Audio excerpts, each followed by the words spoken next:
Bismillahirrahmanirrahim. Assalamualaikum warahmatullahi wabarakatuh. Innal hamdalillah nahmaduhu wa nasta'inuhu wa nastaghfiruh wa natubu ilayhi wa na'udzu billahi min shururi anfusina wa sayyiati a'malina. Man yahdihillahu fala mudilla lahu wa man yudlil fala hadiya lahu. Asyhadu an la ilaha illallah wahdahu la syarika lah wa asyhadu anna Muhammadan abduhu wa rasuluh sallallahu alaihi wa ala alihi wa ashabihi wa man tabi'ahum bi ihsanin ila yaumiddin, amma ba'du. Allahumma 'allimna bima yanfa'na wanfa'na bima 'allamtana. Rabbi zidna 'ilma warzuqna fahma wa arinal haqqan haqqa warzuqna ittiba'ah wa arinal batilan batila warzuqna istinaba wa adkhilna bi rahmatika fi ibadikas salihin innaka waliyyu dzalika wal qadiru alaih. Ikhwani fid din rahimani wa rahimakumullah, usikum wa nafsi bi taqwallah faqad fazal muttaqun. Para jamaah yang dimuliakan Allah Subhanahu wa taala, pada pagi hari ini kita akan lanjutkan kajian kita tentang materi sirah nabawiyah, termasuk afdhalus sirah wa ajmalus sirah, sirah atau biografi manusia yang terbaik, Imamul Mursalin, Sayyidul Awwalin wal Akhirin. Kita akan banyak sekali mendapatkan pelajaran petunjuk dari belajar sirah nabawiyah ini, dan sebagai bentuk rasa cinta kita kepada Nabi Muhammad sallallahu alaihi wasallam, dan juga untuk memahami agama Islam ini. Dengan kita membaca sirah, seseorang akan kehilangan ilmu yang banyak sekali dalam Islam ini kalau dia tidak memahami sirah nabawiyah, karena yang kita bicarakan ini adalah utusan Allah Subhanahu wa taala yang diberikan oleh Allah Subhanahu wa taala wahyu dari langit pagi dan petang. Maka ketika saya membaca sirah nabawiyah ini atau kita mengenang sejarahnya, pasti kita tidak bisa netral, pasti memihaknya. Karena kita tidak membicarakan seorang politikus, seorang orator yang ulung, seorang penulis yang kreatif. Tidak hanya sekedar itu, tapi kita adalah membaca seorang nabi yang mulia, utusan Allah Subhanahu wa taala yang mendapatkan wahyu. Bagaimana kita tidak memihaknya, karena ketika kita beribadah selalu teringat dengan ajaran-ajaran Rasulullah sallallahu alaihi wasallam. Ketika kita salat selalu teringat sabda beliau yang mengatakan sallu kama ra'aitumuni wasalli, salatlah kalian sebagaimana kalian melihat aku salat. Ketika kita melaksanakan haji dan umrah, kita teringat dengan sabda Nabi yang mengatakan khudhu anni manasikakum, ambillah dariku cara manasik kalian. Begitu juga dalam kehidupan kita, hadirin sekalian, selalu mengingat beliau sallallahu alaihi wasallam, karena beliau mengatakan man raghiba an sunnati falaysa minni, barang siapa yang tidak suka dengan sunnahku ini, maka dia bukan dari golonganku.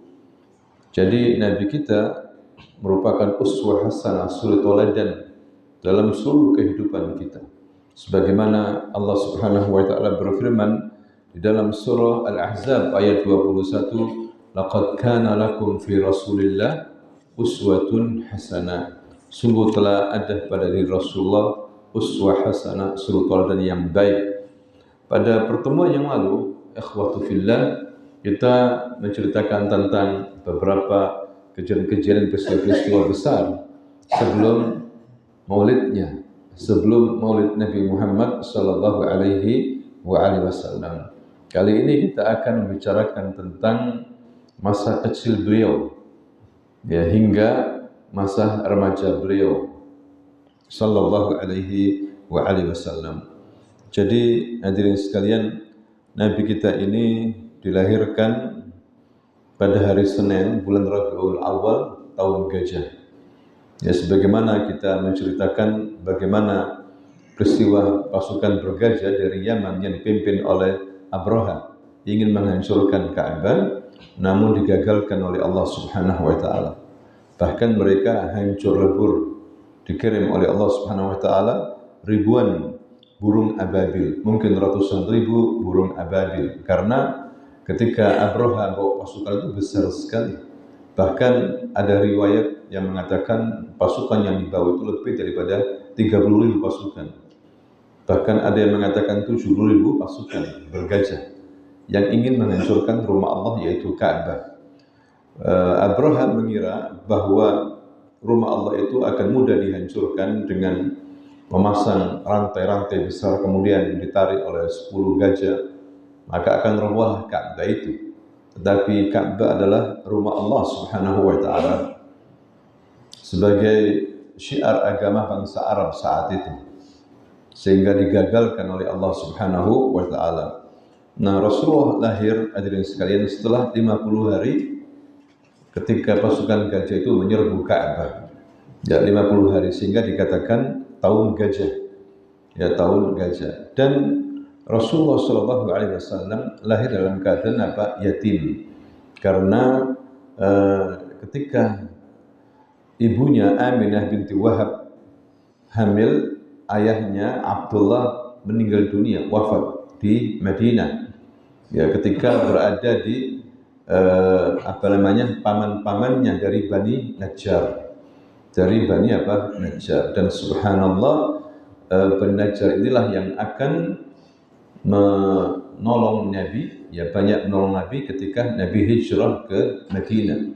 Pertama kali rombongan yang menolong Nabi dan membackup, menjaga keamanan Nabi adalah dari Bani Najjar. Kemudian hadirin sekalian, kenapa Nabi lahir dalam keadaan yatim? Ya, di sana banyak sekali hikmah dan pelajaran. Yang pertama adalah Nabi lahir dalam keadaan yatim supaya terdidik, ya, dengan didikan yang kuat, karena dia akan menjadi seorang rasul, menjadi seorang nabi yang akan dimusuhi oleh banyak orang, bahkan oleh kaumnya sendiri. Ya, supaya jiwa Nabi terdidik dengan kuat, sehingga dia lahir dalam keadaan yatim. Kemudian hadirin sekalian, Nabi yatim, ya, begitu juga Nabi akan mendapatkan banyak musibah, ya, dengan meninggalnya ibunya, kemudian kakeknya, pamannya, ya, agar Nabi hadirin sekalian hanya menyandarkan dan bertawakal kepada Tuhannya, kepada Allah Subhanahu wa taala.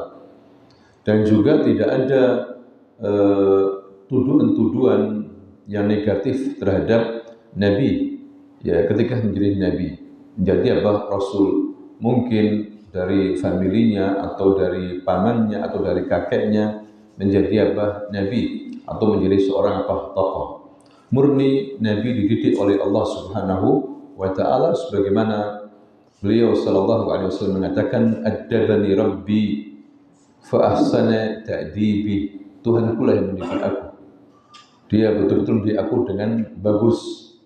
Dan Nabi sallallahu alaihi wasallam yatim hadirin sekalian masa kecilnya, karena dengan yatim itu Nabi merasakan pahitnya kehidupan. Ya, bagaimana tidak ada ayah, ya, tidak ada yang mengasuh mulai kecil dari ayahnya yang meninggal dunia. Tidak pernah dia mengatakan ya abi seperti itu, wahai bapakku. Ini bisa menumbuhkan pendidikan yang baik, sehingga Nabi kita ini orang yang paling sayang, orang yang paling mengetahui tentang keadaan orang-orang miskin, sehingga Nabi juga berderma. Dan kita disuruh untuk mengasihi anak yatim, orang miskin, Nabi SAW bersabda, "Ana wa kafirul yatim kahataini fil jannah." Aku bersama orang yang suka mengkafir anak yatim, ya, seperti ini di surga. Wa asyara bis sababa wal wusta. Dia berikan isyarat jari telunjuk dan jari tengah. Posisi orang yang mengkafir, yang mengurusi anak yatim itu dengan Nabi sangat dekat sekali di surga nanti, hadirin sekalian. Siapa yatim? Apa itu yatim? Definisi yatim? Yatim itu adalah alladzi mata abuhu wa lam yablugh. Orang yang ditinggal mati oleh ayahnya dan dia belum baligh. Itulah definisi anak yatim. Maka Nabi lahir dalam keadaan yatim. Ya, karena ayahnya sudah meninggal padahal dia masih di perut ibunya. Diceritakan juga hadirin sekalian ketika ibunya lagi hamil, ya di akhir kehamilannya mau melahirkan, ibunya ini melihat dalam mimpi, ra'at fi manam, yani kharajat nur minha summa anara syam, qusur syam. Jadi ketika Nabi Muhammad SAW mau lahir, ibunya ini mimpi, hadirin sekalian, dia melihat bagaimana cahaya memenuhi bumi ini dan menerangi istana-istana Syam. Tentunya ini isyarat azimah, ya, busyrah min Allah Subhanahu wa taala. Ya, ini bukan mukjizat, ini peristiwa atau irhasat, kabar gembira bagi alam ini, karena akan lahir seorang nabi yang membawa peradaban baru bagi sejarah manusia saat itu. Ya, bahkan ada riwayat, walaupun banyak ulama ahli hadis mendhaifkan, ya, hadis-hadis tentang beberapa peristiwa sebagaimana tapi dibawakan oleh para ulama ahli sirah. Para ulama sirah membawakan dalam buku-buku mereka, ya, berapa peristiwa-peristiwa yang terjadi sebagaimana ketika Nabi lahir, arba'ata asyar syurfah Kisra inhadamat. Yani syurfa itu seperti balkon begitu, ya, di istana Kisra di Irak sana, di Madain, ibu kota Majus, ya, ibu kotanya Persia, hadirin sekalian, itu roboh karena terjadi zilzal. Ini zilzal saghir, tapi bisa merobohkan balkon-balkon istana Persia. Seperti itu. Wantafa'a nur. Wantafa'a nur, atau jadi padam api, ya. Wantafa' nar Persia alladzi ya'budunaha. Tiba-tiba mati, jadi api-api yang disembah oleh orang Persia itu mati. Ada juga riwayat yang mengatakan beberapa gereja-gereja di dekat danau, ya, itu roboh semuanya. Ini isyarat, ya, isyarat azimah wa busyrah min Allah Subhanahu wa taala bi maulidin Nabi sallallahu alaihi wasallam. Ya. Tetapi hadirin sekalian, bukan itu yang menyebabkan Nabi menjadi seorang manusia yang besar. Bukan hanya itu. Yang paling besar adalah bagaimana Nabi Muhammad SAW datang membawa wahyu berupa Al-Quran. Itu yang paling besar, karena Al-Quran petunjuk bagi manusia. Al-Quran merubah wajah bumi saat itu yang lagi rusak, penuh dengan jahiliyah, penuh dengan kerusakan. Yang paling penting itu yang dibawa oleh Nabi, yaitu Al-Quran, kalamullah, berisi petunjuk, berisi hukum, ya, berisi apa saja yang buat manusia bahagia di dunia wal akhirah. Bukan isyarat-isyarat atau irhasat yang pernah kita ceritakan. Itu semuanya isyarat-isyarat saja, ya, sebagian. Tapi yang paling membuat Nabi besar karena Nabi diberikan oleh Allah wahyu, yaitu berupa apa? Al-Quran, kalamullah. Seperti itu. Kemudian lahirlah Rasulullah sallallahu alaihi wasallam dari seorang ibu yang bernama Aminah binti Wahab. Wulida al-Mustafa, wulida rahmah min Allah Subhanahu wa taala hadirin sekalian, kelahiran yang ditunggu oleh bumi ini karena sudah rusak saat itu. Nah, kemudian Nabi Muhammad SAW disusui oleh ibunya. Tidak lama kemudian Nabi Muhammad disusui oleh Thuwaibah al-Aslamiyah. Dia adalah budaknya Abu Lahab. Ya, begitu juga disusui tidak hanya Nabi SAW, pamannya Hamzah. Ya, pamannya Hamzah ini terpautnya tidak jauh dengan usia Nabi Hamzah ini. Dalam keluarga besar, hadirin sekalian, itu hal yang biasa. Paman dan keponakan itu usianya nggak jauh beda dalam keluarga besar seperti Nabi dengan Hamzah. Ya, kemudian yang ketiga disusui oleh Halimah As-Sa'diyah, Halimah binti Abi Du'aib dari Bani Sa'ad saat itu. Dikatakan di sini, wa kanat al-'adatu 'inda al-hadirin min al-'arab an yaltamisu al-maradi' li auladihim. Suatu hal yang ajaib hadirin sekalian, di Mekah saat itu mereka kalau punya anak atau bayi itu langsung yani mubasyarah dicarikan pengasuh yang menyusui, diambil dari daerah padang pasir atau pegunungan. Kenapa hal ini dilakukan oleh orang-orang Quraisy? Yani Al-Makkah hiya Madinah. Makkah ini adalah kota. Ya, ya'tul hujjaj kullu sanah. Ya, datang orang-orang yang haji, waktu jar, dan banyak juga para pedagang besar yang datang ke Mekah, khawatir muncul penyakit-penyakit, zaharat amrad. Ya, maka dianggap tidak bagus kalau bayi itu tumbuh di Mekah. Sehingga orang-orang kaya, terutama orang kaya, hadirin sekalian, menaruh anaknya supaya dididik di pegunungan, terutama Bani Sa'ad. Bani Sa'ad ini terkenal dengan fasihatul lisan fil kalam Arabi. Ya, pegunungan dengan hawa yang bagus sekali. Dan faktor yang kedua adalah supaya tidak terkena penyakit. Di samping supaya belajar bahasa Arab yang bagus, ya waktu itu orang suka dengan bicara Arab yang bagus, kemudian bisa syair, itu cukup mengangkat derajat suatu kabilah. Dan Bani Sa'ad terkenal dengan fasihatul lisan fi kalam Arabi. Sebagaimana Abu Bakar pernah bertanya, "Ya Rasulullah, anta afsahu lisan fil kalam Arabi." Wahai ya Rasulullah, kamu sungguh fasih dalam berbicara bahasa Arab. Naam. Kenapa tidak? Ya, aku terdidik di Bani Sa'ad. Aku orang yang fasih dalam berbicara. Memang benar hadirin sekalian, usia Rasul 2 tahun ketika tinggal di Bani Sa'ad, dia sudah mulai bicara dengan bagus. Yantiq lisanan Arabi. Ya, luar biasa sekali. Nabi kita ini orang yang fasih dalam berbicara bahasa Arab. Ya, ini keuntungan daripada tinggal di pedesaan di pegunungan Bani Sa'ad. Ya, dan khawatir mereka ini kalau bahasa Arabnya tidak bagus, yulihna fil kalam atau yukhti fil kalam Arabi.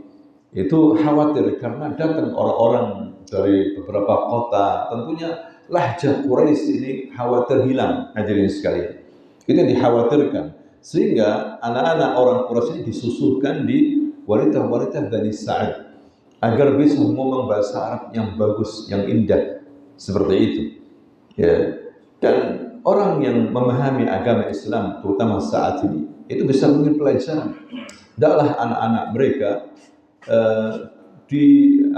dikirim ke pondok-pondok misalnya, ya, untuk belajar bahasa Arab. Ya, tidak lama beberapa waktu sampai kemudian bisa bahasa Arab. Apalagi anak keturunan Arab, jangan sampai tidak bisa bahasa Arab seperti itu. Karena bahasa Arab adalah bahasa agama kita, lughatud din. Bahkan Umar mengatakan, ta'allamul arabiyyah fa innaha juz'un min dinikum. Belajarlah bahasa Arab karena itu bagian daripada agama kalian, seperti itu. Ya. Nah, itulah hadirin sekalian, masa kecil Nabi dihabiskan di Bani Sa'ad. Ya. Awalnya ada cerita yang luar biasa terjadi pada kehidupan Halimah As-Sa'diyah. Biasanya hadirin sekalian, dari Bani Sa'ad ini beberapa wanita, tidak banyak, majmu'atun minan nisa, ya, yang ziluna ila Makkah, mereka turun ke Mekah mencari anak-anak yang bisa disusui begitu. Mereka tidak minta bayaran ya secara langsung, tetapi mereka mengharapkan ikram, penghormatan. Ya, mungkin ayahnya mereka beberapa bulan kemudian mengasih kepada yang menyusui itu. Jadi mereka tidak mengambil bayaran karena dianggap ini suatu syaraf, ya, kemuliaan mendidik anak ya di Bani Sa'ad. Kemudian datang perempuan-perempuan ke Mekah dari Bani Sa'ad, termasuk Halimah As-Sa'diyah dan suaminya Haris dari Bani Sa'ad. Suaminya Sa'diyah. Hadirin sekalian, suaminya Halimah maksudnya dari Bani Sa'ad. Ya, namanya Haris, dan dia membawa dua anak. Yang pertama putrinya sendiri, namanya Syaima. Namanya apa? Syaima. Ini akan mungkin cerita sendiri, nanti Syaima kita akan ceritakan, terutama ketika perang Hunain. Di akhir kehidupan Nabi ada perang Hunain dan Syaima ini tertawan, ya, termasuk yang ditawan oleh umat Islam. Ketika diberitahu oleh para sahabat bahwa dia Syaima adalah saudara persusuan Nabi di Bani Sa'ad, anaknya Halimah, maka Nabi menghormati Syaima ini. Ya, Syaima malu-malu ditanya oleh Nabi, langsung Nabi memberikan surbannya kemudian untuk menghormati Syaima, dan dia dibebaskan oleh Nabi Shallallahu Alaihi Wasallam. Ya, kemudian semuanya sudah mendapatkan bayi-bayi ya untuk dibawa ke mana, ke Bani Sa'ad, kecuali Halimah. Halimah waktu itu bersama suaminya menaiki atan ini unsa himar, himar yang betina, ya, nahif, yaitu kurus sekali ontanya, wa dhaif, ya, yamsi bil bud, dia jalan sangat pelan sekali. Bahkan teman-temannya Halimah mengatakan, ya Halimah, ya Allah bersurah, ayo kita cepat. Ya, dia mengatakan, indi hada atan dhaif, ya, dia tidak bisa bergerak cepat. Idrib, pukul, tidak bisa. Mafil taqah, seperti itu. Ya, dan Halimah tidak mendapatkan bayi, sehingga mereka sudah mendapatkan bayi orang Mekah. Ya, ada bayi dari keluarga miskin, maksudnya Nabi Muhammad SAW dan ibunya Aminah binti Wahab, hadirin sekalian. Tapi perempuan-perempuan itu tidak mau mengambil anaknya Aminah ini. Kenapa? Karena yatim, mafi ab, malahu ab, tidak punya abah. Ya, dan mereka tidak menginginkan, tidak ada ikram, tidak ada penghormatan nanti. Ayahnya meninggal dunia, siapa yang membiayai nanti? Seperti itu. Walaupun mereka tidak langsung minta bayaran, ya, tapi tidak ada yang menghargai nanti. Hadirin sekalian. Nah, seperti itu. Keluarga Nabi, keluarga miskin, bukanlah keluarga kaya raya. Kenapa? Hadirin sekalian, Aminah tidak punya suami. Ya, sedangkan yang berpenghasilan adalah suaminya sudah meninggal dunia, ayah Nabi yaitu Abdullah. Dan keluarga Nabi seperti Abu Thalib pamannya atau Abdul Muthalib bukan keluarga yang hina, ya, tetapi mereka keluarga yang mulia. Hanya saja untuk masalah harta mereka tidak punya banyak, karena mereka suka bersedekah. Abdul Muthalib tajir minat tujar, pengusaha yang terkenal. Begitu juga Abu Thalib pamannya pengusaha. Tetapi mereka terkenal dengan siqayah wa rifadah. Ya, keluarga Nabi terkenal dengan memberikan minuman dan makanan kepada hujjaj, kepada orang-orang yang haji, orang-orang yang dermawan. Walaupun uangnya banyak keluar, tapi mereka lebih memilih kehormatan tetap terjaga, wibawa nasab tetap terjaga, sehingga mereka suka memberikan makanan gratis kepada orang-orang yang haji. Ini keluarga Nabi, ini perlu dijaga, hadirin sekalian. Maka mereka tidak punya banyak harta, termasuk Aminah binti Wahab. ya tidak punya banyak harta, sehingga maradhi, yakni wanita-wanita itu pun tidak mau mengambil bayi namanya Muhammad ini. Ya, akhirnya suami Halimah mengatakan, ya Halimah, khudhi hadzal walad, ambillah bayi ini. Mungkin nanti kita diberkahi oleh Allah Subhanahu wa taala dengan mengambil bayi yatim ini. Akhirnya diambil dari ibunya Aminah alaihissalam. Ketika baru diambil, maka subhanallah datang barakah. Atan ini unsatul himar, ya, himar yang dibawa itu ternyata langsung berdiri dan cepat lari. Ya, cepat lari, bahkan bisa menyusul teman-temannya Halimah. Mereka mengatakan, ya Halimah, hadhi atan alladhi ataita anti, ini himar yang kamu bawa tadi. Nah, ini himar. Loh, cepat begini. Mulai barakah. Nah, ketika sampai di Bani Sa'ad, Halimah ini punya onta, ya, harus kayak naqah, ya, kurus, ya, tidak mengeluarkan susu sudah lama. Subhanallah, jadi gemuk, mengeluarkan susu. Tidak hanya itu, Halimah punya ghanam, tar'al ghanam, mengembala kambing banyak sekali. Ya, tiba-tiba kambingnya itu pulang gemuk semuanya dan juga punya susu, sehingga teman-temannya Khadijah di Halimah di Bani Sa'ad ingin menyuruh kepada orang-orang, gembalakan kambing-kambing kalian di tempat pengembalanya Halimah, ya, supaya gemuk-gemuk seperti itu, sehingga Bani Sa'ad barakah hadirin sekalian, penuh dengan keberkahan karena datangnya Nabi, ya, Nabi Muhammad sallallahu alaihi wasallam. Dan Halimah senang sekali. Terkadang 6 bulan sekali dia mengunjungi ibunya Rasulullah sallallahu alaihi wasallam, ya, dan mengatakan, biarkan anakmu bersama kita, dia kerasan, dia sehat. Maksudnya karena barakah, ada ibunya membiarkan, hadirin sekalian. Nah, Nabi Muhammad SAW jauh dari keluarganya, sudah mulai kecil. Ya, jadi ini juga pelajaran, siapapun yang menjadi yatim jangan putus asa. Karena bisa jadi yatim itu adalah rahmat dari Allah Subhanahu wa taala, membuat orang itu mandiri, tidak cengeng.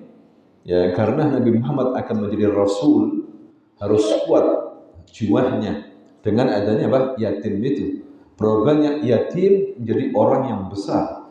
Ada buku namanya Aitam Uzama, anak-anak yatim tapi menjadi orang-orang besar. Ya, Anda lihat ceritanya bagaimana a'immatul mazahib al-arba'ah, mereka yatim. Ya, Imam Syafi'i yatim, Imam Ahmad yatim, 2 tahun ditinggal oleh ayahnya. Bagaimana mereka yatim ini kemudian menjadi orang-orang besar. Jadi jangan pesimis, harus optimis. Bagaimana Rasulullah SAW kana yatiman. Nabi Muhammad itu seorang anak yatim, seperti itu. Kemudian akhwa fillah rahimani wa rahimakumullah, Nabi bersama juga Hamzah hidup di Bani Sa'ad. Bersama pamannya Hamzah juga disusui di sana. Begitu juga ada Abu Salamah, sahabat namanya Abu Salamah, saudara sepersusuan Nabi Muhammad sallallahu alaihi wasallam. Ketika umurnya 3 tahun atau 4 tahun, ya, datang suatu peristiwa besar, yaitu hadirin sekalian, tiba-tiba Halimah di tendanya datangi oleh anak-anak sepersusuannya. Ya mama, ya mama, ya ummah, ya ummah, ini Muhammad qutil, Muhammad dibunuh. Muhammad dibunuh, datangi oleh 2 orang yang berbaju putih, membawa mangkok seperti mangkok begitu dari emas, ya, membawa air zam-zam, kemudian menggandeng Rasulullah, kemudian direbahkan, dibelah dadanya, kemudian diambil hatinya, kemudian dibelah lagi hatinya, diambil sesuatu yang hitam. Nabi sendiri yang menceritakan, ya, diambil sesuatu yang hitam. Dan malaikat mengatakan, hadza haddus syaitan, ini bagian daripada syaitan. Kemudian dicuci dengan air zam-zam, kemudian malaikat memberikan hikmah di dalamnya, kemudian dikembalikan lagi seperti semula. Ya, maka tentunya Halimah mendapatkan cerita dari anak sesuanya ini, kaget dan mendatangi Rasulullah. Tiba-tiba Rasulullah ucap begitu dan menceritakan apa adanya, sehingga Halimah bermusyawarah sama suaminya Haris, ya bagaimana ini, lebih baik kita pulangkan aja, ini bahaya, khawatir dia kena jin. Masyarakat saat itu terkenal dengan jin. Dikit-dikit kalau ada diartikan jin, hadirin sekalian, dikuasai oleh jin. Hampir negeri Arab masalah jin nomor satu. Kalau ada penyakit, bukan ilmiah yang didahulukan, tapi jin. Khawatir kena jin, ya seperti itu. Itu terjadi di bangsa Arab, hadirin sekalian. Kalau kita dilihat dulu, jangan dikit-dikit jin, jangan dikit jin. Ya dilihat dulu secara ilmiah, pergi ke dokter seperti itu. Seharusnya kita berusaha dulu. Dan itu yang terjadi. Dan betul akhirnya dikembalikan ke ibunya di saat usianya 4 tahun. Dan ibunya tahu ada sesuatu yang terjadi. Waktu itu Halimah tiba-tiba mengembalikan, ibunya sempat curiga. Akhirnya dia jujur, ada sesuatu, didatangi oleh 2 orang. Tapi ibunya Aminah itu sudah paham.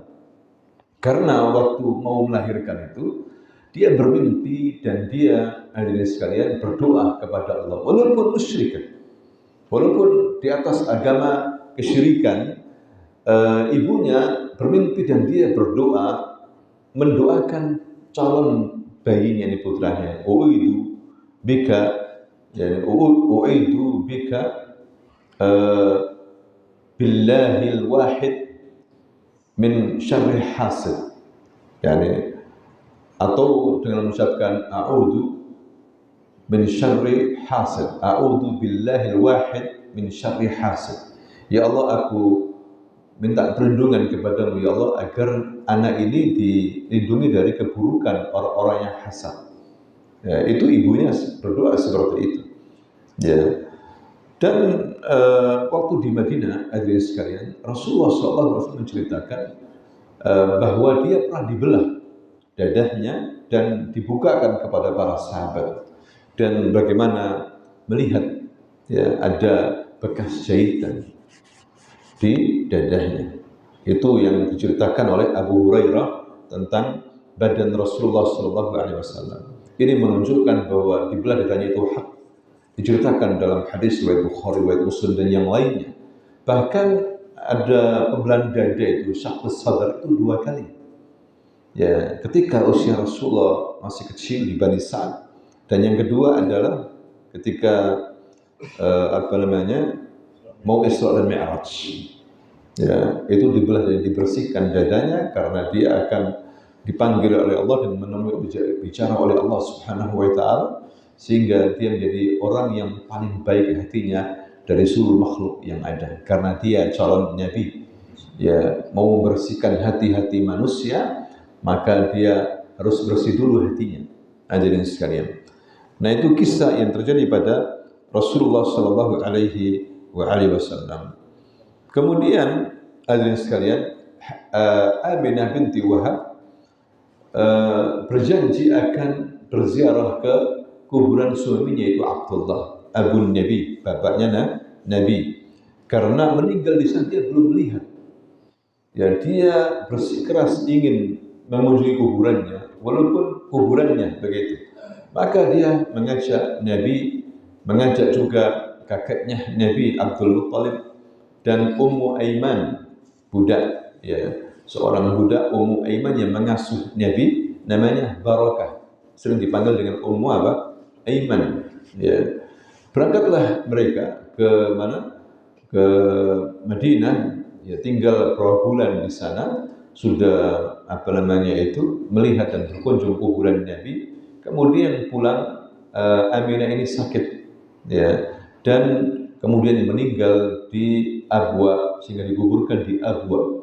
Itulah Nabi sekalian diuji lagi oleh Allah Subhanahu wa taala. Bayangkan di usia masih kecil ditinggal oleh ibunya, sebelum ayahnya juga meninggal dunia, dia melihat bagaimana ibunya meninggal dunia, lihat langsung, ya, dan pulang tanpa ibu, ya kan begitu. Lihat ibunya bagaimana dikubur di jauh dari Mekah di padang pasir. Ini suatu hal yang sangat menyedihkan, ya, suatu hal yang sangat menyedihkan, dan Nabi terdidik dengan hal ini sehingga dia ada rasa kelembutan pada seseorang. Terdidik dengan apa? Kelembutan seperti ini. Ya, kemudian setelah itu dibawa oleh Abdul Muttalib, dan Abdul Muttalib ini kakaknya Nabi sangat sayang sama Nabi lebih daripada anak-anaknya.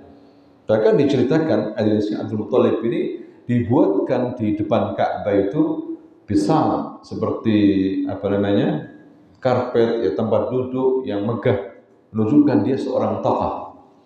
Dan kalau dia belum datang, tidak boleh orang duduk di depannya, tidak boleh, apalagi duduk di tempatnya, walaupun anaknya. Akan dilarang oleh orang-orang Quraisy. Abdul Muttalib seorang pemimpin yang dihargai, orang yang baik, orang yang dermawan. Begitu juga bodinya tinggi, ganteng, putih, itu Abdul Muttalib. Kemudian datang tiba-tiba cucunya ini Rasulullah SAW, langsung duduk di situ. Orang-orang mengusir, ya, memindahkan Nabi. Tapi kemudian datang Abdul Muttalib, jangan diusir anaknya. Hadza ibni lahu sya'nan, biarkan anak ini. Aku punya firasat bahwa anak ini akan menjadi orang besar. Dialah yang menamakan Muhammad. Ketika lahir, dibawa oleh ibunya Aminah ke Abdul Muttalib, dan Abdul Muttalib sangat senang sekali dengan bayi ini. Didoakan dan diberikan nama Muhammad. Nama Muhammad. Di bangsa Arab tidak ada nama Muhammad. Ada kisah kenapa dinamakan Muhammad. Ketika Abdul Muttalib bersama tujar min al-Arab yadhabuna ila Syam. Ketika waktu itu Abdul Muttalib seorang pedagang, ya, bersama pebisnis Arab datang ke Syam, dia mendengar orang-orang ruhban, para pendeta-pendeta Yahudi, ya, mengatakan bahwa akan datang seorang nabi, ya, di Jazirah Arabia. Katanya Abdul Muttalib, siapa namanya? Namanya Muhammad, Ahmad atau Muhammad. Ya, tertulis di kitab asli mereka itu huruf Latin, ya, itu namanya Muhammad, tapi di Inggris namanya Ahmad. Ya, sampai sekarang itu ada, hadirin sekalian.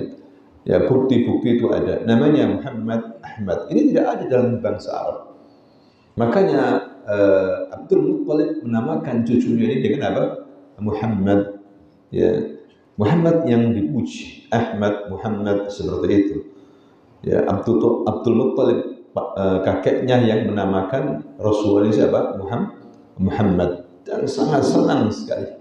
Ya, dia banggakan Muhammad ini di hadapan orang-orang Quraisy, hadirin sekalian.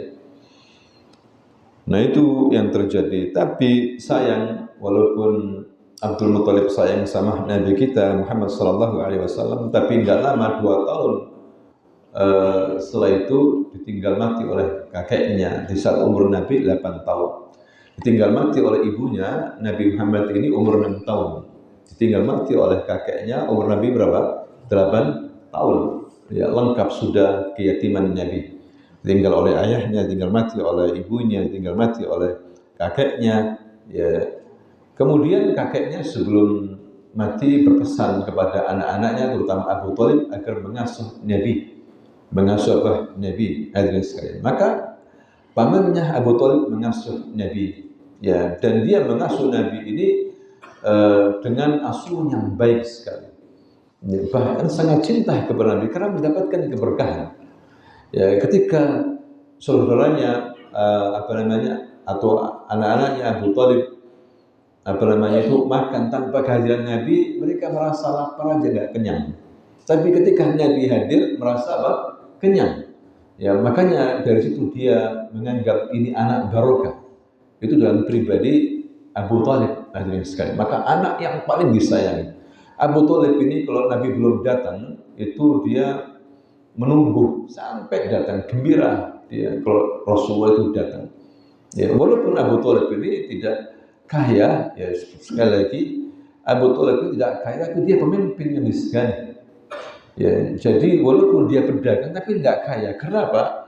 Keluarganya Nabi ini orang dermawan, suka memberikan makanan kepada orang-orang yang datang ke Baitullahil Haram, menjaga muruah, menjaga kemuliaan, menjaga sikap dermawan, walaupun hartanya ya tidak banyak. Hadirin sekalian, ya ada orang yang hartanya banyak, tujar, tajir, tapi bakhilnya minta ampun, kan begitu. Ada orang begitu.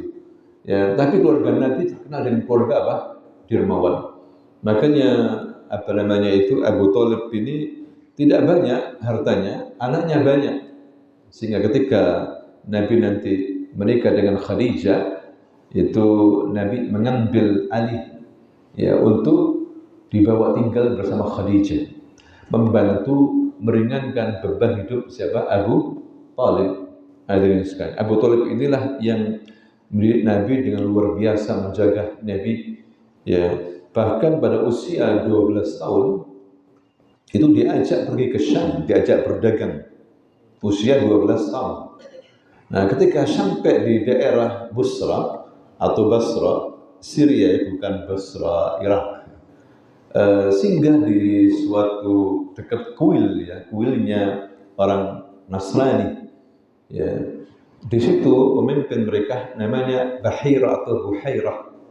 Bahira ini ulama dari ahli kitab, ya, Nasrani, jarang keluar dari tempat ibadahnya. Ya, orang yang suka apa? Beribadah kepada Allah Subhanahu wa taala. Tapi waktu itu dia melihat ada sesuatu yang aneh pada anak ini. Rombongan orang ini dilihat ada yang aneh pada orang ini. Anak ini di mana apa namanya? Ghamamah, awan selalu menaungi anak ini. Ya, di mana dia tidak melewati batu atau pohon, sujud kepada anak ini. Maka dia terheran, kemudian keluar menyuruh pegawai-pegawainya mengundang tujar Arab ini, pedagang Arab, diundang untuk makan. Tidak seperti biasanya. Maka ketika mereka makan, ditanya, apakah di antara kalian ada yang tertinggal? Ada, tapi anak kecil dari keluarga Quraisy juga. Ya sayang, jangan sampai ada yang tertinggal. Masa kita makan ada yang tertinggal? Panggil dia, panggil Rasulullah Shallallahu Alaihi Wasallam. Ya, kemudian diajak bicara sama pendeta Pak Bahir atau Buhaira. Ya, kemudian diajak bicara, siapa namamu? Namaku Muhammad. Kemudian dia mengatakan, as'aluka billata wal Uzza. Aku tanya kamu dengan menyebut Lata wa Uzza. Padahal orang ahli kitab tidak mungkin mengikuti apa? Orang Quraisy dengan menyebut Lata wa Uzza. Mereka Nasrani. Tapi Buhaira melihat kebiasaan orang Arab itu begitu, selalu menyebutkan apa? Lata wa Uzza, demi Lata wa Uzza, seperti itu, sehingga ditiru oleh Buhaira supaya dekat percakapannya dengan Muhammad ini. Apa kata Rasulullah dengan jawaban yang tegas? Kalau kamu berbicara Lata wa Uzza, saya mau berbicara lagi sama kamu. Hadil asma akrah. Paling aku benci nama-nama ini. Lihat hadirin sekalian, Nabi sudah benci dengan apa? Berhala-berhala itu. Diberikan oleh ilham oleh Allah tentang Tuhannya, sudah tahu siapa Tuhannya. Bahkan Nabi mengatakan begitu, kalau kamu sebut lagi nama ini Lata wa Uzza, saya tidak akan cerita sama kamu, tidak saya jawab pertanyaan. Ya, maka ucapkan billah dengan nama apa? Allah. Nah, satu hal ini yang buat dia takjub, buat Buhaira ini. Kemudian ditanya, siapa kamu? Kemudian bagaimana kamu hidup? Ceritanya bagaimana? Terakhir dipegang di antara dua pundaknya ini, di belakang, dia menemukan sesuatu, yaitu benjolan, ya, seperti burung, telur burung begitu, hitam, ya, seperti kena begang. Langsung dia memanggil Abu Thalib. Ya Abu Thalib, siapa anak ini? Hadza ibni. La. maka hadzal walad lahul ab. Anak ini enggak punya anak. Anak ini enggak punya abah. La takdzib, jangan dusta. Nah, hadza ibnu akhi. Ini anak saudara. Tahu kamu siapa anak ini? Anak ini sayyidul alamin. Pemimpin alam. Cikal bakal pemimpin alam, cikal bakal nabi. Ya, ahli kitab tahu hadirin sekalian. Orang Arab tak tahu. Orang Arab wasaniyin, penyembah ausan, penyembah berhala. Ya, sedangkan mereka ahli kitab, lebih tahu tentang kitab. Makanya ada apa-apa begitu ya, orang Arab itu tanya kepada ahli kitab. Tentang Rasulullah tanya kepada ahli kitab. Nanti orang Arab itu seperti itu. Karena orang Arab agamanya tidak lebih baik daripada agama orang Romawi. Orang Romawi diberi kitab Samawi, sedangkan orang Arab wasaniyin, penyembah berhala. Faham ya? Kemudian setelah itu Buhairah mengatakan, ya Abu Thalib, bawa anak ini pulang. Ya, demi Allah, kalau orang Yahudi tahu anak ini akan dibunuh. Ya, mereka terkenal dengan pembunuh para nabi-nabi, hadirin sekalian. Kenapa mau membunuh nabi? Karena Nabi Muhammad ini bukan dari Bani Israel, akan dibunuh. Ya, bahkan sudah ada 3 pendeta, bukan pendeta, rahib-rahib Yahudi 3 mendatangi siapa? Buhairah. Ya, karena Busra ini perbatasan dengan Damaskus. Ya. Dan dia mengatakan, wahai Buhairah, mereka mengatakan, kalau ada ciri-ciri seperti ini, berikan kepada kami. Kita akan bunuh ya, orang ini kalau dari bangsa Arab. Maka Buhairah mengatakan, kalian akan membunuh orang ini akan dilindungi oleh Allah. Hati-hati kalian. Maka mereka percaya, akhirnya mereka pulang. Itu hampir mereka mengenal Nabi Muhammad SAW. Akhirnya Nabi selamat, hadirin sekalian. Kemudian berikutnya, ya, Nabi masa kecilnya sudah terkenal dengan sifat amanah, ya, kalam sidq, la yakdzib, tidak pernah berdusta, wala yashrabul khamr, tidak pernah minum khamr, wala yasjud lisanam qat, tidak pernah dia sujud kepada berhala sama sekali. Abadan la yasjud. Ya, dia orang yang baik akhlaknya, sebagaimana orang Quraisy mengenal dia as-sadiqul amin, dan dijaga oleh Allah dari hal-hal yang bersifat jahiliyah, fujur, merusak. Nabi pernah menceritakan bahwa suatu hari aku bersama temanku akan menghadiri haflatul aris, pernikahan. Biasa jahiliyah, dalam nikah ada musik, ada khamr, ada raqs, tarian seperti itu. Ya, Nabi wajah ingin menyaksikan, hadirin sekalian. Ya, tetapi kemudian ketika mau sampai pada tempatnya, diberikan oleh Allah nu'as. Nu'as itu apa? Ngantuk yang berat sekali, sehingga dia tidur, tidak bangun kecuali besoknya matahari sudah terang. Kemudian besoknya lagi, mau datang lagi, tidur lagi. Akhirnya Nabi mengatakan, kalau begitu Allah tidak menginginkan aku untuk hadir di tempat itu. Ya, jahiliyah, hadirin sekalian, seperti itu. Pernikahan, ada pesta, ada khamr, ada musik. Seseorang boleh saja gembira, farah. Farah dalam Islam itu ada 2. Ada yang dibolehkan, ada yang tidak dibolehkan. Farah itu apa? Gembira. Kalau farah li ma'siyah, ada yajuz. Gembiraan dalam hal maksiat tidak boleh. Apalagi joget sana joget sini, laki-laki perempuan campur. Ya, dalam Islam tidak boleh seperti ini. Ya, dan banyak umat Islam keluar dari ajaran Nabi. Ya, tidak peduli, tidak malu lagi. Padahal ini adalah kehidupan baru. Seharusnya pasangan kemantan itu ketika menghadapi kehidupan yang baru, yakni muamalah zaujiyah ala syar'illah, dibangun di atas apa? Syariat Islam, bukan dengan maksiat. Seharusnya seperti itu ya. Makanya Nabi dijaga dari semuanya itu, hadirin sekalian. Ya. Kemudian Nabi juga ketika masa remaja dia yar'al ghanam. Ya, ma fi nabi bu'its illa yar'al ghanam. Kata Nabi, tidak ada nabi yang diutus kecuali pernah dia memelihara apa? Kambing, memelihara kambing. Maka Nabi memelihara kambing, kerja. Karena Nabi tidak punya pekerjaan yang tetap. Nabi tidak punya pekerjaan tetap, tapi dia terkenal dengan jujur, dengan baik seperti itu. Dia mengembala kambing, kadang di Bani Sa'ad atau tempat yang lain. Dari situ dia mendapatkan uang, tidak banyak, receh, tapi dia bekerja. Di sini menunjukkan bahwa kita disuruh bekerja, jangan malas. Ya, Islam sangat memuliakan orang yang bekerja, dan Islam melarang kemalasan. Ya, orang yang kuat lebih baik daripada orang yang tidak kuat, yang malas, maksudnya tidak bekerja. Al-mu'minul qawi khairun minal mu'minid dha'if fi kulli khair. Mukmin yang kuat itu lebih baik daripada mukmin yang lemah dalam semua kebaikan.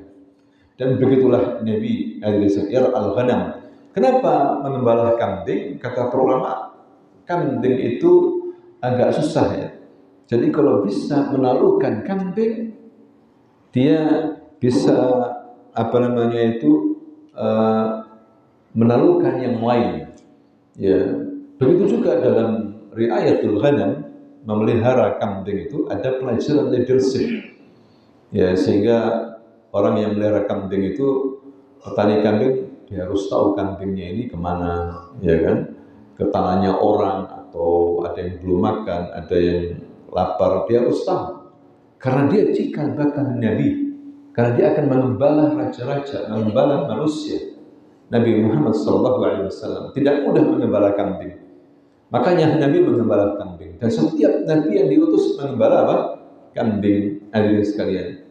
Dan Nabi mengatakan, dirahmati oleh Allah orang yang berurusan dengan kambing. Ya, jual beli kambing, makan kambing, mendapatkan doanya Nabi. Dirahmati oleh Allah Subhanahu wa Ta'ala. Maka jangan remehkan kambing. Makanya bapak-bapak suka apa? Kambing kan? Jual beli kambing, pokoknya urusannya dengan apa? Kambing. Dan tempat kambing digembalakan, ya, tempat kandangnya kambing itu udah malaikat, kata Nabi. Ada apa? Malaikat. Boleh kita sholat di situ, boleh sholat di kandang kambing. Tetapi kita tidak boleh sholat di kandangnya onta, karena di situ ada setan. Ya, ada setan. Makanya kandang onta itu jauh dari rumah tangga, di padang pasir biasanya. Karena banyak setan di situ. Ya, kenapa? Diteliti oleh para ulama, ternyata ada riwayat onta itu diciptakan dari unsur jin, unsur setan. Walaupun dagingnya halal, tapi membatalkan wudu. Membatalkan apa? Wudu. Kalau kambing tidak membatalkan wudu. Nabi mengembala kambing, hadirin sekalian, dan terkenal dengan akhlak yang luar biasa Nabi kita. Ya, tidak pernah minta-minta, ya, menjaga dirinya. Jadi penting menjaga akhlak ini, hadirin sekalian. Nah, ketika usia 20 tahun, Nabi ini sebenarnya usia 15 tahun ini ada perang, ya. Namanya Harbul Fijar, perang Fijar. Dikatakan Fijar itu artinya maksiat, fujur, ya'mal fujur. Ya, ya'mal apa? Fujur. Ada beberapa kabilah bangsa Arab, ya, hadirin sekalian, itu berperang di bulan-bulan haram, itu Dzulqa'dah, awal Dzulqa'dah. Dzulqa'dah termasuk Asyhurul Hurum. Ya, bulan-bulan apa? Suci, bulan haram, itu tidak boleh perang. Mereka sudah punya doktrin itu. Orang-orang Arab tidak boleh perang pada bulan-bulan haram, kecuali bela diri tidak apa-apa. Ada serangan ke Mekah, bela diri nggak ada masalah. Dan perang yang diikuti Nabi ini dalam rangka membela diri. Ya, dia bukan menyerang, tapi apa? Diserang oleh suku Ailan, Qais Ailan. Sedangkan Quraisy berserikat dengan Kinanah. Karena terjadi pembunuhan, asal terjadi pembunuhan di daerah Uqad. Uqad ini pasar terkenal di Mekah. Ada 3 orang dibunuh Maka dari Qais Ailan ini tidak terima mau menyerang Mekah seperti itu. Makanya Nabi ikut berperang ya dengan paman-pamannya, walaupun tidak langsung. Nabi tidak berperang langsung, tapi menyediakan panah-panah dan tombak untuk pamannya. Ya, ada pendidikan di sini. Bayangkan 15 tahun sudah ikut perang. Bagaimana perang itu, bagaimana langsung melihat, beda dengan baca hadirin sekali. Karena dia akan menjadi pemimpin umat, menjadi panglima yang pemberani. Nabi Muhammad pemimpin panglima yang pemberani. Bahkan kata Ali, kalau kita perang ya ada musuh ya besar, kita selalu berada di belakang Nabi, bersembunyi, berlindung di belakang Nabi. Nabi itu kalau perang yang paling depan dengan musuh, langsung berhadapan dengan musuh, walaupun dia pemimpin. Itu Nabi kita ada sekali. Mulai 15 tahun sudah perang, namanya perang Fijar. Walaupun terjadi perdamaian setelah itu. Jadi pada waktu pagi sampai siang perang dimenangkan oleh suku Qais Ailan. Tapi dari sore dikuasai oleh kelompok Quraisy dan Kinanah. Kemudian terjadi perdamaian. Pada usia 20 tahun, hadirin sekalian, Nabi kita ini ikut serta dalam Hilful Fudul. Hilful Fudul. Apa Hilful Fudul itu? Perjanjian keadilan ya, untuk memberikan hak-hak. Hilful Fudul. Kenapa terjadi Hilful Fudul? Karena waktu itu ada masalah, hadirin sekalian. Ada seorang Yamani dari Yaman, dari suku Zubayd. Zubayd ini mungkin Zubaydi, Zubayd seperti itu. Orang Yaman tijarah di Mekah. Mereka haji sekaligus tijarah. Tijarah itu dagang. Tidak apa-apa haji sekaligus berdagang dibolehkan. Asal hajinya ikhlas karena Allah. Tijarah sendiri, haji sendiri dibolehkan untuk mengambil manfaat waktu haji. Nah, orang dari suku Zubayd ini ya dari Yaman dagang, bukan perdagangan yang besar. Dia orang biasa, cuma bisnis di Mekah. Dan waktu itu berhubungan dagang dengan tokoh Quraisy, orang kayanya Quraisy, Al-As bin Wa'il. Ya, Al-As bin Wa'il. Hadirin sekalian. Bapaknya Amr, ya bapaknya Amr bin As bin Wa'il seperti itu. Kemudian jual beli, orang Yaman ini memberikan barang, tapi tidak dibayar sama Al-As bin Wa'il. Ya, tidak dibayar. Akhirnya dia sedih, kenapa tidak dibayar? Dia sudah mengambil barangnya. Akhirnya dia menghubungi keluarganya Al-As bin Wa'il. Mereka sepakat tidak mau membayar. Dan Al-As bin Wa'il itu orang besar, orang ternama, orang kaya raya. Maka dia berusaha bagaimana caranya supaya dapat pembayaran. Ini tidak boleh. Dalam Islam tidak boleh kita ini melambatkan pembayaran ketika sudah menerima barang, harus dibayar. Dalam Islam itu seperti itu. Itu juga pelajaran kalau kita ini punya pegawai, berikan haknya, bahkan sebelum keluar keringatnya. Dalam Islam seperti itu. Ya.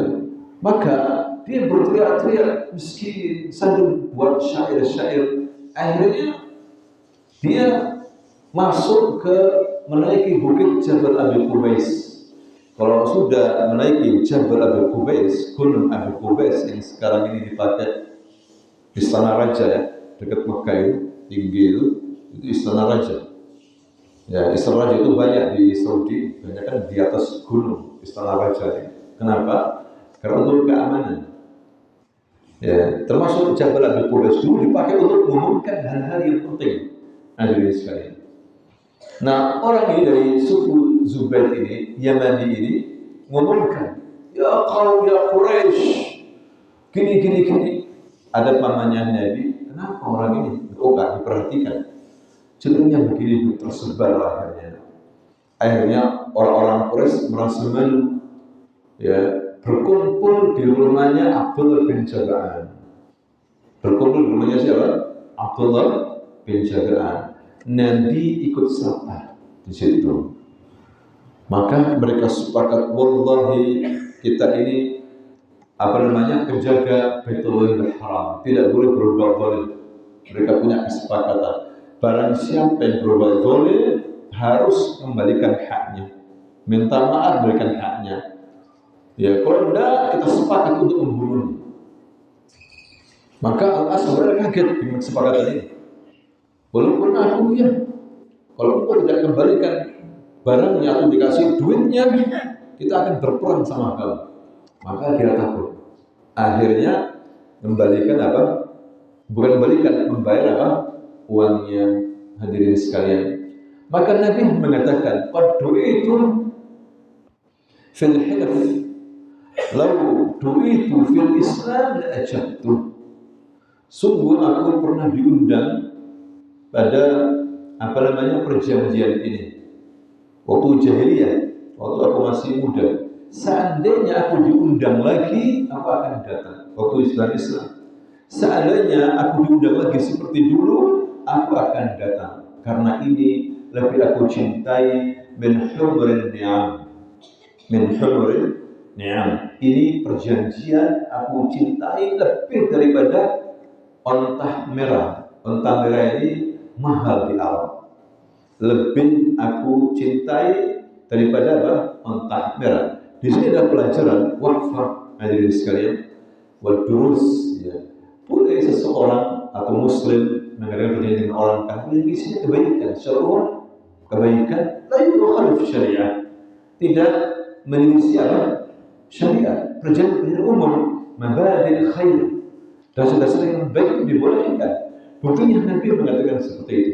Seandainya aku hari ini dipanggil lagi untuk mengikuti hilful fudul, ya, aku akan datangi mereka karena isinya kebaikan, isinya keadilan. Bayangkan masyarakat jahiliyah, masyarakat Arab, tapi dalam masalah ini mereka berbuat adil. Ada yang dizalimi, mereka sepakat akan menolong orang yang dizalimi, walaupun dari luar Makkah. Pokoknya tidak boleh di ardil haram, di bumi haram berbuat zalim. Ya subhanallah. Jadi Nabi ikut dalam perjanjian ini, hadirin sekalian. Kemudian Nabi ini kan terkenal ya, sifat amanah, jujur, as-sidq. Terkenal. Ada seorang wanita namanya Khadijah binti Khuwailid, tajirah kabirah, pengusaha berbisnis terkenal dan kaya raya, asriya ghaniyah, ya Khadijah. Bahkan dikatakan oleh ahli tarikh, yakni kekayaan orang Quraisy dikumpulkan semuanya dengan kekayaan Khadijah, Khadijah masih lebih unggul. Ghaniyah jiddan, ghani. Ya, tentunya dia seorang wanita, bahkan armalah, tazawwaj marratain. Dia ini armalah, janda dan pernah menikah 2 kali dan dua-duanya mati suaminya. Tapi dia wanita yang luar biasa, satu akhlak yang baik, wa jamalah, dan juga cantik, syaraf, mulia, wa ghaniyah. Ya, bagaimana dia tijarah pada dia armalah? Tidak mungkin kan begitu Syam. Dia menyewa laki-laki yang kuat untuk membawa dagangannya, untuk bisnis. Nanti komisi atau mudharabah seperti itu. Dia tahu kadang-kadang tidak jujur laki-laki ini, tapi kurang lebih. Yang penting masih untung, hadirin sekalian. Suatu hari dia mendengar Nabi Muhammad SAW, pemuda yang jujur. Maka dipanggil Rasulullah untuk diajak bisnis. Dipanggil, ya, diajak bicara, kamu mau ya Muhammad? Aku benar kamu ini orang yang baik, nasab yang mulia, jujur. Mau kau bisnis sama aku? Kata Rasulullah siap. Bahkan Khadijah berjanji, aku akan kasih lebih pembagian daripada yang lainnya. Baik, deal. Ya, akhirnya dia ngomong sama budaknya, yakni Maisar. Ya Maisar, pergi kamu bersamanya, La tukhalif amrahu. Jangan kau menyelisih perintah, ikuti. Tapi juga syuf kullu syai', lihat semuanya. Muhammadin, siapa Muhammad? Hadis syatir, daka Khadijah ini pintar, hadirin sekalian. Lihat, ya sama Muhammad ini bagaimana nanti? Kelas, akhirnya dagang, hadirin sekalian. Nah, subhanallah, Maisarah itu rajul, laki-laki bukan wanita ya. Maisarah itu apa? Rajul, bukan apa? Laki-laki. Ya, bukan perempuan, dia syab, masih muda waktu itu Maisarah. Kalau di sini kan Maisarah nama apa? Wanita, ibu Maisarah kan gitu. Padahal ini laki, ya. Ketika dia berjalan di perjalanan subhanallah ghamamah sahab ini langsung mengiringi Nabi. Ajib, tidak pernah selama ini sebetulnya panas begitu, tapi subhanallah dinaungi oleh awan ini. Terus itu dilihat langsung oleh Maisarah. Kemudian ketika sampai di Syam, hadirin sekalian, ada pendeta di daerah Bahrain, Bahrain sudah meninggal dunia. Pendeta yang lain memanggil Maisarah. Siapa ini? Dia pemuda Quraisy. Tahu kamu dia ini siapa? Dia Nabi. Dari mana kamu tahu? Tentunya ahli kitab. Indahul ilm, hadirin sekalian. Lain dengan orang Arab. Ya, dari mana kamu tahu? Dia duduk di sebuah pohon besar ini. Tidak duduk kecuali seorang Nabi. Tidak mungkin orang lain duduk di bawah pohon kecuali seorang apa? Nabi. Dan saya lihat dia berjalan, semua sujud, pohon, batu sujud. Tajam tahu dia seorang Nabi. Maka Maisarah begitu gembira, dia seorang Buddha, tapi menemani seorang apa? Nabi. Begitu gembiranya dia.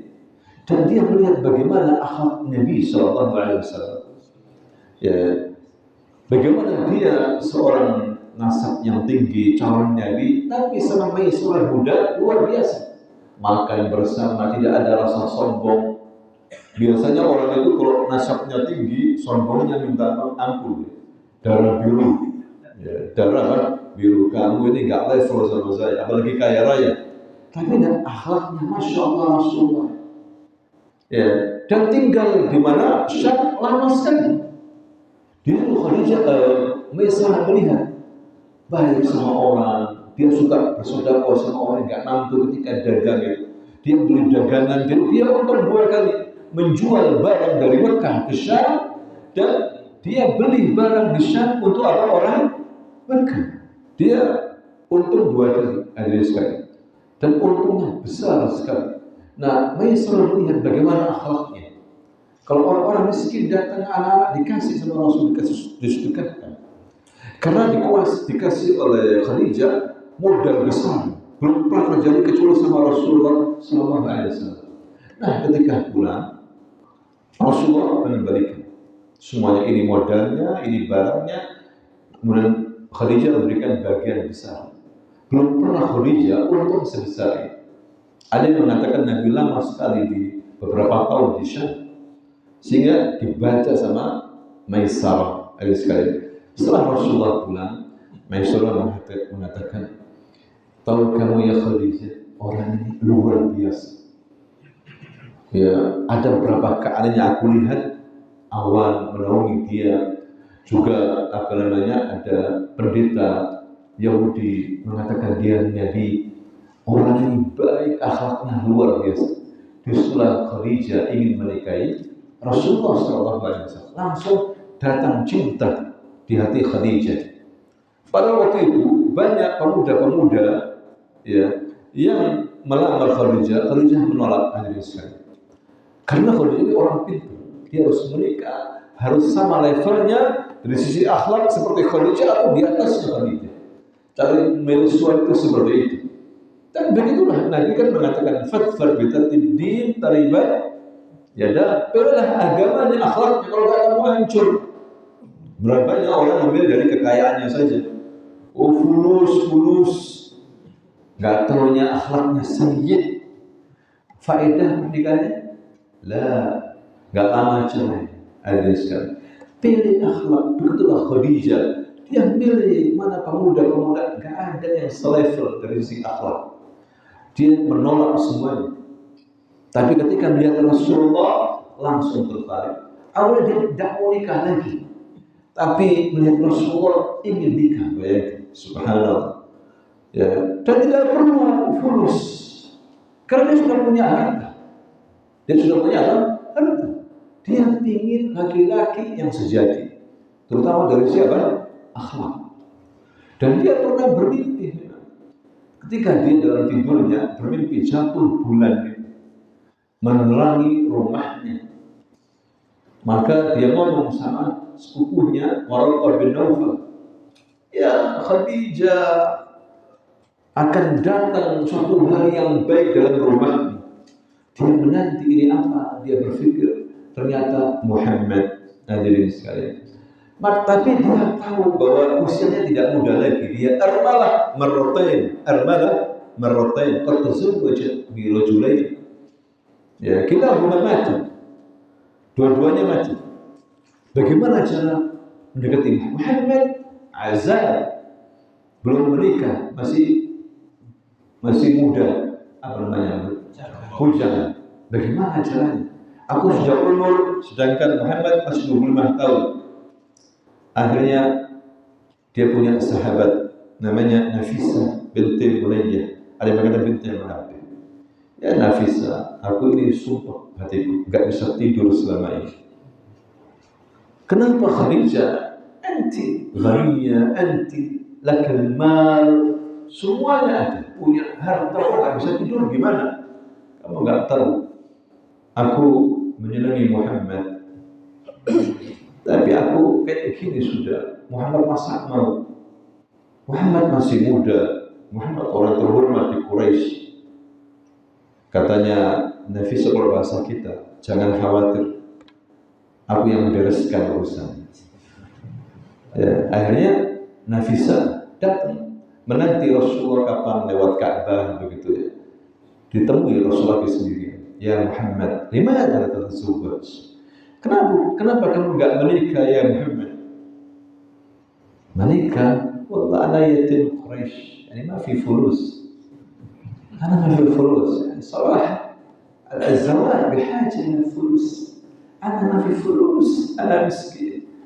من يريد يتزوج معي؟ siapa yang bisa nikah sama aku, yang mau nikah sama aku? Ada kalau kamu mau. Bahkan dia tidak butuh fulus denganmu. Orang ini kaya, عنده مال وجماله ومكانه والشرف fi qaumina. Sebutkan aja namanya langsung.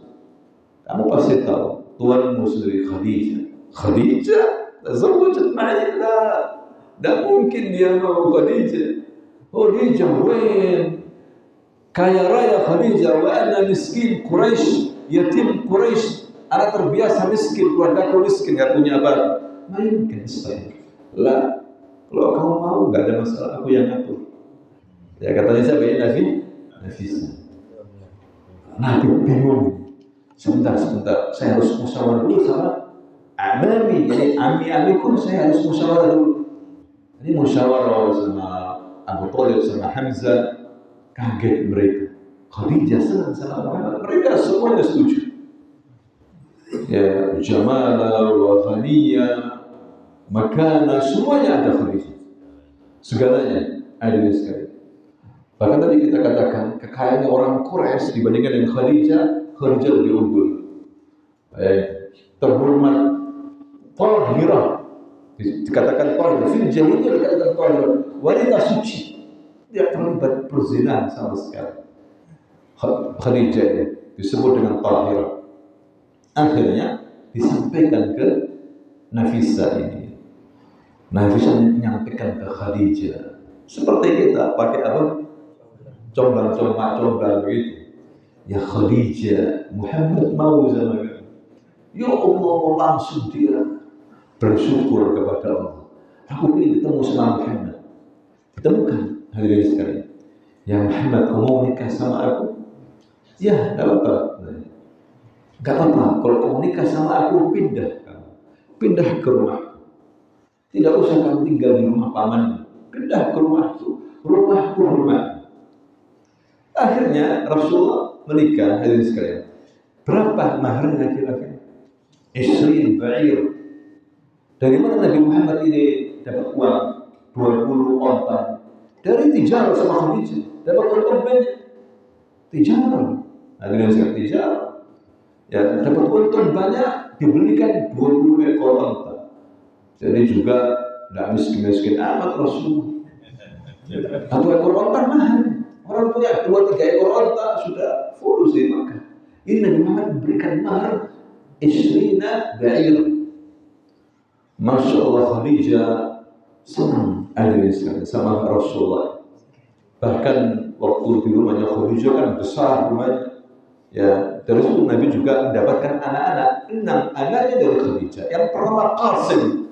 Makanya dia dipanggil dengan kunyah Abul Qasim. Kata Nabi, jangan namakan Qasim. Itu kunyahku. Ya, namakan siapa? Jangan namakan apa? Qasim. Banyak umat Islam namanya apa? Qasim. Karena nggak tahu. Jangan menamakan apa? Qasim. Karena itu kunyahku. Abul Qasim dia Nabi Muhammad Sallallahu Alaihi Wasallam. Kemudian Abdullah, 2 putranya Qasim sama Abdullah. Abdullah ini lahir ketika Nabi usia 40 tahun. Yang namanya Abdullah dijuluki Tahir Tayyib. Dijuluki apa? Tahir Tayyib Abdullah. Kemudian 4 perempuan, ada Zainab, ada Ruqayyah, ada Ummi Kulsum, dan terakhir Fatimah. 6 dari Khadijah. Bayangkan. 1 lagi namanya Ibrahim dari Maria Qibtiyah. Tapi Nabi Muhammad hidup sama Khadijah ini 25 tahun. La yatazawwaj imra'ah ukhra. Tidak menikah lagi dengan perempuan yang lain selama Khadijah masih hidup, dan dia hidup sama Khadijah berapa? 25 tahun. 25 tahun. Khadijah meninggal dunia usia 50 tahun, 50 tahun. Baru sebelum nikah lagi. Awal tidak mau nikah. Dirayu-rayu sama ada sahabat perempuan. Ya Muhammad, kenapa kamu gak menikah? Banyak wanita-wanita yang menikah dengan kamu. Lah, gak tertarik saya menikah lagi. Hampir tidak mau nikah. Karena cintanya sama Khadijah. Baru saya itu menikah dengan Saudah, dengan Aisyah. Seperti itu. Dan luar biasa Nabi cintanya sama Khadijah. Dan Rasul mengatakan, qad kamula rijal katsir wa lam yaktamil nisa. Begitu banyak pria-pria itu sempurna tapi tidak pada wanita, illa kecuali siapa? Asya binti Muzahib, zaujatu Fir'aun, wa Maryam binti Imran, ibundanya siapa? Nabi Isa, wa Khadijah binti Khuwailid, wa Fatimah binti Muhammad. Ya, nisa arba'ah kamulat. Dan hadis yang lain wa Aisyah. Tambah lagi apa? Wa Aisyah. Khamsa adriyah. Nah, itulah pernikahan Nabi dengan Khadijah, Masya Allah. Pernikahan yang sakinah, mawaddah, warahmah. Tidak ada satu riwayat satupun yang menceritakan ada muskilah di dalam pernikahan Rasul dengan Khadijah. Masih tidak ada sama sekali. Zaujah salihah, luar biasa. Zaujah salihah, mencintai dengan sepenuhnya. Selain itu Rasulullah berdagang. Dagangnya sama Khadijah. Nabi yang mengurus. Hadirin, Nabi yang mengurus dagangannya Khadijah. Zaujah salihah, luar biasa. Nabi ketika ditinggal mati oleh Khadijah, Nabi menangis sedih luar biasa. Nabi sendiri yang mengantar ke kuburannya, yang masuk ke kuburannya dengan Khadijah binti Khuwailid. Ya, nah itulah hadirin sekalian ringkasan tentang kisah Nabi waktu kecil hingga masa remaja. Dan insya Allah kita akan lanjutkan pada kisah-kisah berikutnya. Ya, banyak sekali sebetulnya pelajaran yang bisa kita ambil dari kisah beliau ini, terutama kisah nikahnya beliau dengan Khadijah binti Khuwailid, istri salihah, istri yang selalu di sampingnya dalam suka maupun apa duka. Subhanakallahumma wa bihamdika asyhadu an la ilaha illa anta astaghfiruka wa atubu ilaik. Assalamualaikum warahmatullahi wabarakatuh.